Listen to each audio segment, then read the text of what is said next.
자, 2페이지 보시면은 공인중개사 제도라고 나와 있을 겁니다. 이제 본론부터 들어가는 겁니다.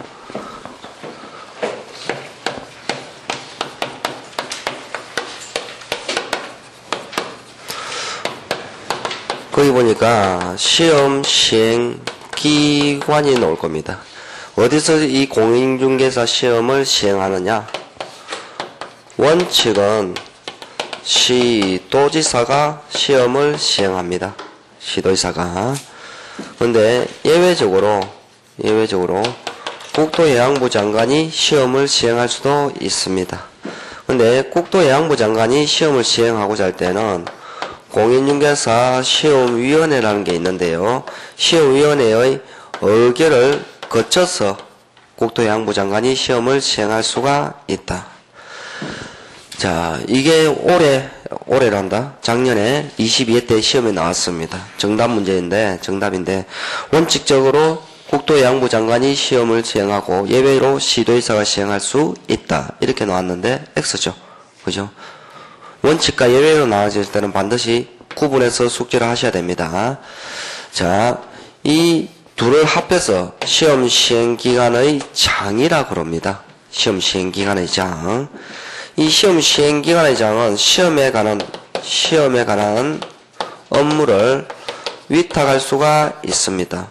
위탁받아서 시험을 시행할 수 있는 기관이 첫 번째 공인중개사 협회가 있습니다. 협회. 두 번째로 공기업 또는 준정부 기관에다가 시험에 관한 업무를 위탁할 수가 있다. 여기 보니까 보세요. 원칙은 시도지사요. 예외로 국장. 그 다음에 시험에 관한 업무를 위탁할 수가 있다. 그 나와 있죠. 두 번째로 이제 시험위원회입니다. 공인중개사 시험위원회. 자, 설치인데요. 설치는 어디에 설치한다 했습니까? 국토해양부에 둘 수 있다 했습니다. 그래서 구분하셔야 될 것이 원칙적 시험 시행기관의 장은 시도지사인데 시험위원회는 어디에 설치한다? 국토부입니다. 국토부고요. 두 번째로 이 시험위원회는 필수기구가 아니라 임의기구입니다. 국토해양부에 공인중개사 시험위원회를 둘 수 있다. 그래 돼 있죠. 그렇죠? 저기 보시면은 설치의 양가로 1번의 둘째 줄에 보면은 둘 수 있다. 그래 돼 있죠. 이게 시험에 한번 나온 적이 있습니다. 자, 옛날에 노무현 정부 때는 위원회가 참 많았습니다. 그런데 이명박 정부 들어오면서 위원회 공화국이다 해갖고 위원회를 전부 다 없앤다고 했는데 실제로는 노무현 정부 때보다 위원회가 더 많다 그러죠. 그래서 옛날에는 둔다였습니다. 필수기구였는데 지금은 둘 수 있다. 임의기구로 바뀌었다. 필수기구일 때 둘 수 있다라고 틀린 문제로 낸 적은 있습니다. 그러니까 둘 수 있다. 반드시 숙지하고 계셔야 돼요. 국토해양부에 둘 수 있다지 둔다 또는 두어야 한다가 아닙니다. 임의기구라는 것을 숙지하셔야 된다. 그 다음에 한 장을 넘기시 보시면은 구성이 나올 겁니다. 시험위원회의 구성. 거기 보니까 위원회 수입니다. 그러니까 위원장 1인을 포함해서 5인 이상 7인 이내의 위원으로 구성한다 했죠. 그죠? 자, 위원장을 포함합니다. 제외하는 것이 아니라 포함해서 5인에서 7인 이내로 구성한다. 그렇다면 시험에 만약에 이렇게 나오면은 어떻게 될까요?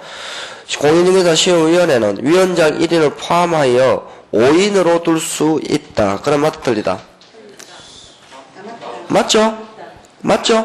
5인 이상 7인 이내로 구성한다 했으니까 위원장 1인을 포함하여 5인으로 구성할 수도 있고 6인으로 할 수도 있고 7인으로 할 수도 있는 거죠. 그러나 10인으로는 못 하는 거죠. 그렇죠?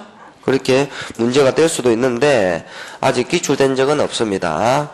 그 다음에 위원장은 국토해양부 소속 고위공무원단 중에서 누가 지명한다 했습니까? 국토해양부 장관이 지명하는 자가 된다 했습니다. 그리고 이 시험위원회의 위원은 시민단체에서 추천한 자 또는 부동산 중개와 관련되어 있는 학식과 경험이 풍부한 자 중에서 누가 위촉한다 했습니까? 국장이 위촉한다 했죠. 그죠? 국장이 위촉합니다. 근데 이것도 기출될 개연성이 있는데 불구하고 아직 기출된 적은 없습니다.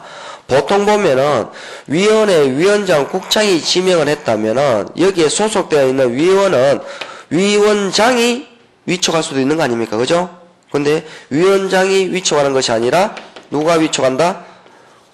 국장이 위촉하는 겁니다. 위원장이 아니라 국장이 위촉한다. 자, 심의사항은 여러분들이 별도로 숙지할 필요가 없겠죠? 시험과 관련되어 있는 전반적인 사항을 심의한다라고 보시면 되니까, 별도로 보실 필요가 없는 거고요. 그 다음에 시험위원회의 운영도 별도로 보실 필요도 없습니다. 위원장이 시험위원회를 대표하고 업무 총괄하고 회의 소집하고 의장이 되겠죠? 그리고 재적위원 과반수의 출석으로 개의하고 출석위원 과반수의 의결로서 찬성으로서 의결한다. 그런 거는 일반 사회 원칙이니까 가볍게 보셔도 됩니다. 다음 페이지 보니까 응시 자격이 나올 겁니다. 응시 자격, 시험 방법, 과목이 나와 있는데, 응시 자격은 원칙은 학력, 국적, 연령, 제한이 있다 없다? 제한이 없습니다. 그죠? 초졸이라 이렇게 됩니까? 초등학교. 옛날에는 국졸이었는데, 그죠? 지금 초등학교니까 초졸, 그죠? 중졸, 고졸이라도 다 시험 칠 수 있는 거고요. 대한민국 국적을 가지고 있지 아니한 외국인도 시험을 응시할 수 있는 거고요. 만 20세 미만인 미성년자도 시험에 응시할 수는 있습니다. 그러나 예외적으로 이 두 사람만 빼고는 여기에 제한은 없지만은 이 사람 중에 자연인 중에 이러한 사람은 시험에 응시할 수 없습니다. 즉 응시 결격자가 있고요. 결격자가 있고 응시 제한자가 있다 보시면 됩니다. 응시 결격자라는 것은 공인중개사 자격이 취소된 자가 있습니다. 취소되고 나서 3년이 경과되지 아니한 자가 있죠. 그 자는 시험에 응시할 수가 없습니다. 즉 공인중개사가 될 수 없다라는 겁니다. 자격 취소되고 나서 3년. 그 다음에 시험에 부정행위를 했습니다. 부정행위자는 당의 시험을 무효로 합니다. 그 시험 점수를 무효로 하고 향후 5년간 응시를 제한합니다. 그래서 5년 미경과자입니다. 이 사람 빼고는 지금 현재 교도소에 수용생활을 하고 있는 자도 공인중개사 시험에 응시할 수 있다 없다? 응시할 수는 있습니다. 우리가 합격하면 공인중개사는 될 수 있어요. 그러나 그 자는 나중에 배우시겠지만은 중개사법 10조에 보면 등록의 결격 사유 기간에 해당되므로 중개업계에는 종사할 수 없습니다. 단지 자격만 취득 가능하다. 이자 빼고는 즉 자격 취소받고 3년 미경과자, 부정행위하고 5년간 미경과자 빼고는 아무런 제한 없이 시험에 응시할 수 있다라고 보시면 됩니다. 한 장을 넘겨보시면은 시험 시기 방법 과목이 있는데요.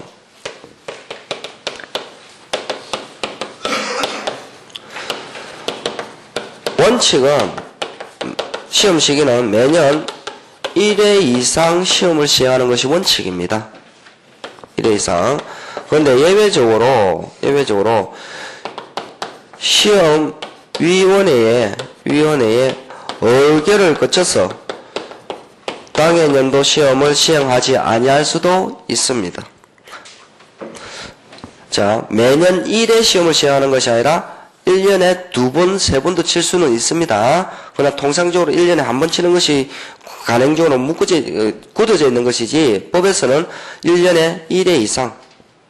다만 시험위원회 의결을 거쳐서 당해 연도 시험을 시행하지 아니할 수는 있습니다.